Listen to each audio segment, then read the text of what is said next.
Fala amigos, boa noite, tudo bem? Hoje eu vim fazer um vídeo, eu já mostrei essa revista aqui no meu canal. Ela é uma revista de 92 e eu vim falar um pouquinho dela, das novidades que a gente tinha no Brasil no ano de 92 para o mundo automotivo, tanto para o Brasil quanto também para o exterior. Essa revista é uma revista mecânica. Na época ela custou 5.460 cruzeiros e ela já trazia várias novidades, inclusive um confronto entre o novíssimo Tempra e o luxuoso Monza. E aqui a gente tem uma matéria falando sobre o Ômega lá na Europa, que já seria trazido para o ano que vem, no caso 92, aqui para o Brasil. É muito legal a gente ter essas revistas bem preservadas, porque revistas como essas, juntamente com nossos carros, nos remetem a uma época que nós mesmos talvez não vivemos, ou para as pessoas que viveram, traz aquele sentimento de nostalgia, de reviver aquela infância ou aquela época mais simples da vida. Eu nasci em 99, não peguei essa fase, mas ter acesso a tudo isso é muito legal. Temos algumas coisas muito legais aqui. Antes de falar do confronto principal, que é do Tempra e do Monza, a gente tem aqui o Versalhes. O Versalhes, para quem não sabe, nada mais é que um projeto em conjunto da Ford e da Volkswagen, que na época formavam a Auto Latina. E na verdade, o Versalhes era o Santana da Ford. A plataforma dos dois eram as mesmas, inclusive até o motor 2.0 AP era o mesmo. Eu não sou um especialista em Ford e Volkswagen, não vou me aprofundar muito, porque o que eu entendo mesmo é de Fiat e assim um pouco mais de GM. Ford e Volkswagen não é meu forte. Então aqui a gente vai abrir essa revista e a gente já tem aqui falando do Santana, né? O Santana que um ano antes já tinha sido reestilizado, tinha saído aí o Santana quadrado e entrado aí esse Santanão maior, né, o redondo. O que seria aí o sedã de luxo da Volkswagen, né, abaixo do Passat. O Passat nessa época ainda não tinha vindo para o Brasil, e eu estou falando do Passat europeu. Então aqui ele está falando, vamos falar do pioneirismo tecnológico da Volkswagen, mas antes pode ler o resto da revista que a gente espera. Então aqui ele está falando de alguns conjuntos que eram novidades para o ano do Santana. A gente tem o catalisador, a gente tem a injeção eletrônica, o ABS. Então tudo isso eram tecnologias que, se hoje são muito comuns, na época só eram colocados em carros de luxo e como opcionais. Depois vocês comentem embaixo se vocês querem, gostam desse tipo de conteúdo. Eu estou tentando variar bem o conteúdo para voltar ao canal. Aqui a gente tem um merchan do Tempra, né? O Tempra com a frente alta ainda, o Tempra mais fiel ao Tempra europeu que a gente teve, que foi a nossa primeira frente do Tempra, o Tempra 92, né? Muitos Tempra já eram na 91, só que todos modelo 92. Nesse caso, ele ainda era carburado, né? Tanto a versão ouro quanto a versão básica, apelidada de prata pelo comércio, né? Pela população, eram carburadas. Era um motor 2.0 com duplo carburador Weber, que gerava aí 99 cavalos. Aqui eles falam um pouco das evoluções e do que o Tempra trouxe de inovação em questão do freio, né? Nessa época aí, para o modelo novo, a novidade, o topo de linha da Fiat, o primeiro modelo de luxo que a Fiat trouxe para o Brasil. Antes disso, a Fiat só tinha feito variações de carros básicos um pouquinho mais completos, que é o caso aí do Fiat Ode, que era derivado aí do 147, Uno 1.5 R, que seria o esportivo aí da Fiat, só que de fato um topo de linha ainda não tinha sido feito pela Fiat, e a Fiat trouxe aí o Tempra para mudar esse mercado. Tanto que o Tempra foi um sinônimo de requinte. Até hoje, se você passa, por exemplo, meu Tempra, modéstia à parte, está muito bonito. Você passa por um grupo de pessoas que, né, já tem aí seus 40 e poucos anos, os caras olham e falam, puta, esse carro era muito legal, esse carro fazia muito barulho, esse carro era muito desejado porque foi uma novidade, né? Se você colocasse o Tempra ao lado de um Santana desse, você via que o Tempra, pelo menos no design, estava muito já à frente do Santana, já com essa traseira alta. Nesse ano ele não trouxe tantas novidades ou tantas coisas entusiastas nas questões de performance, mas que depois, nos anos seguintes, a Fiat redimiu. Aqui a gente tem coisas legais aqui, falando do cenário nacional. Aqui no caso parece ser mais uma questão de um catadão do que era vendido, do que estava ficando clássico no Brasil, o que já estava ficando velho, né? Aqui a gente já aponta aqui, pelo que eu vejo, parece ser um Galaxy no Museu do Galaxy da Novocar.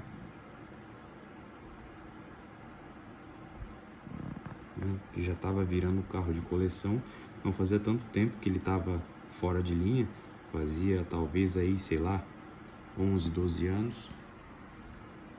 Aqui a gente tem os exteriores, uma Ferrari, a Ferrari F40, se eu não me engano, né? Salvo engano aí, é a F40.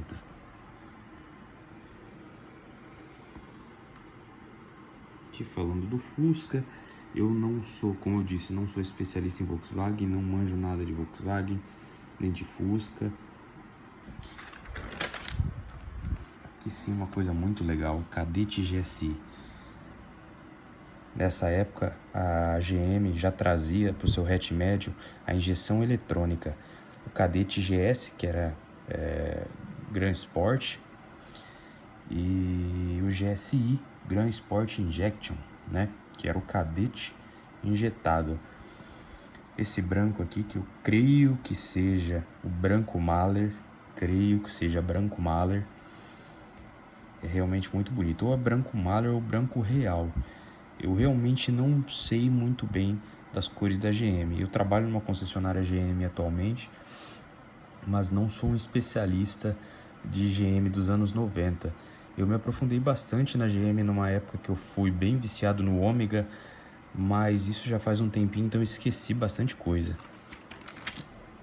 Aqui a gente tem aqui o panfletão aqui do GM, do Cadete. Cadete conversível, sonhar faz bem pra vida. Isso aqui era o mais alto do requinte, né? Os bancos Recaro. Essas rodas aqui que hoje são raríssimas. Entradas de ar funcionais no capô. A frente bem padrão da GM. E esse logo da GM aqui, só os detalhamentos realmente já denotavam que era um Cadete diferenciado. Para quem não sabe, era vidro elétrico. Esse vidrinho aqui era elétrico pro passageiro traseiro. Chevrolet andando para frente. Aqui a gente tem o primo rico, primo milionário do Tempra, que é a Alfa 155. Todos são, tanto o Tempra quanto o Alfa, fazem parte da plataforma Tipo 3 na Europa. Tipo Uno derivou Uno, Tipo 2 derivou Tipo, entre outras, como a Alfa 145 e outros carros. Lancia Delta, se eu não me engano, é da plataforma Tipo 3, entre outros. Aqui as BMWs geração E36, que fizeram muito barulho nos anos 90 e são sucesso até hoje no Brasil. Aí, ó, molecada JDMZ aí cai matando nesses Camry atualmente. Difícil de achar, mas quando acha, é um bom carrinho, viu? Teria muito fácil. Gosto do mundo JDM também, não só das lasanhas, italianas, né? A gente fala lasanha num catadão, mas lasanha seria esses carros legais da Itália, mas os JDM também me interessam muito. Assim como o alemão aqui também, né? Mas não dá pra ter tudo, infelizmente. Aqui, ó, fala um pouco da antena. A Olympus ia fornecer a antena para o Tempra. A Olympus forneceu também a antena para o Uno e para o tipo MPI, quando o tipo foi nacionalizado. Aqui a gente tem os aditivos da época, né? Esse Motorcraft, eu trabalhei na Ford 3 anos, ainda vende bem parecidinho com esse rótulo, né? Óbvio, com algumas modernizações, mas é bem igual. Esse Grand Prix aqui nunca muda, parece que é a mesma coisa a vida toda.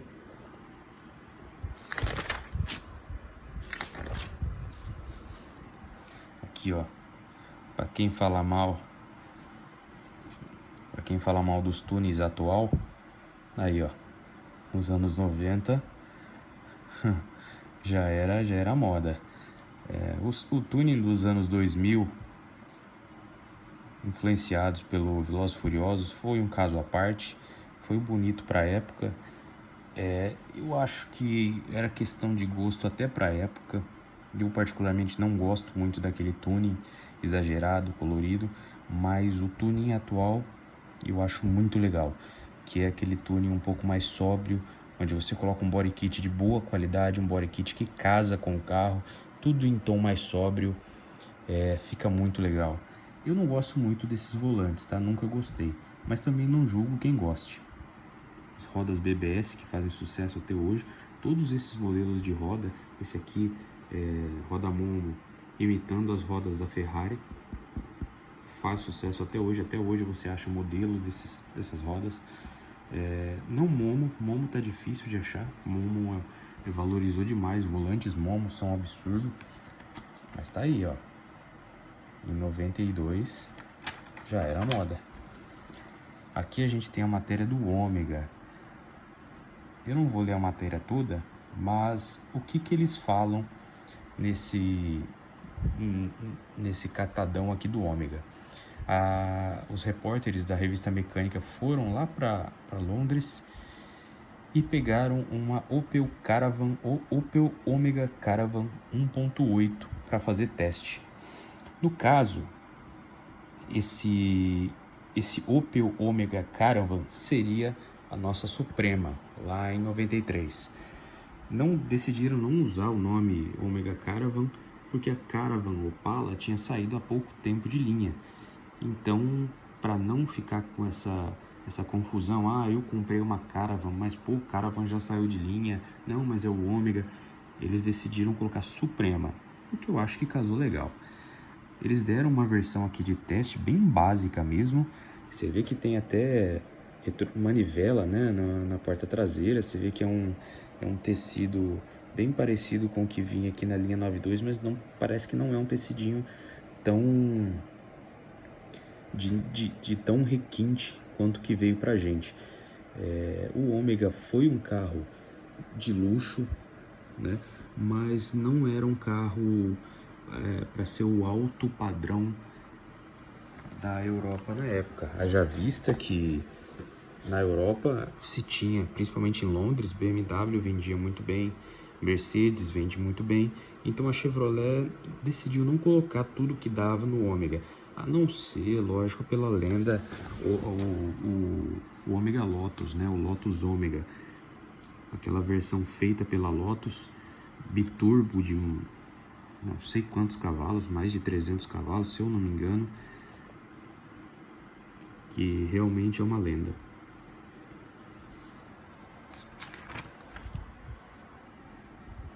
Gol, né? Golzinho quadrado. Até hoje a molecada gosta pra caramba. Eu particularmente não sou fã. Meu avô teve um golzinho 85. Era um Gol CL. Era um Gol S, perdão. Gol S verde. 85. É o que eu me recordo do Gol. Mas assim, não me brilha os olhos, não.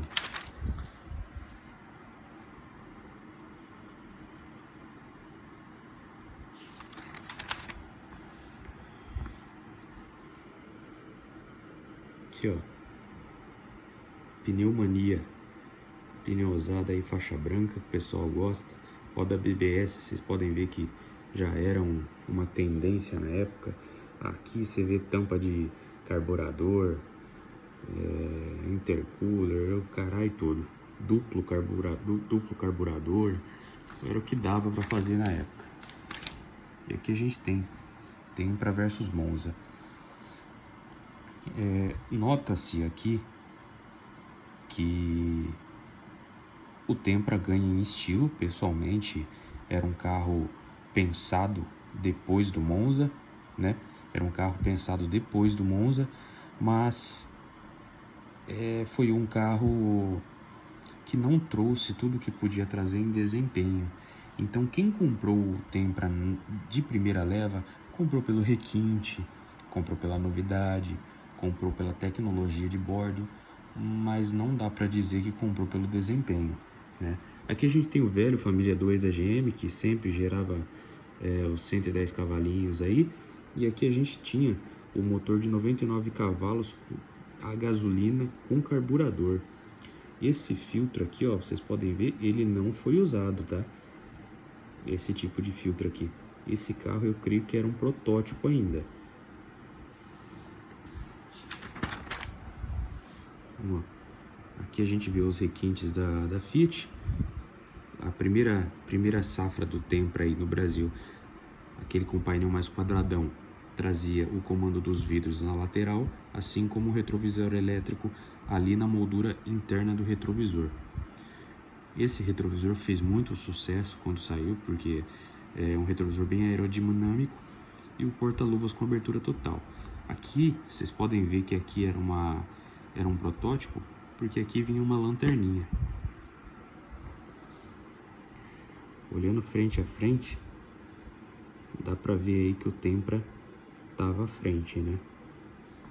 Pelo menos uma visão minha. De traseiro a gente vê que isso ainda, com o olhar da época, dá pra ver que o Tempra é realmente bem mais moderno. Porém, o Monza não deixa de ser luxuoso. O acabamento dele sempre muito bom, que fala do porta-malas de 565 litros do Monza contra 552 do Tempra.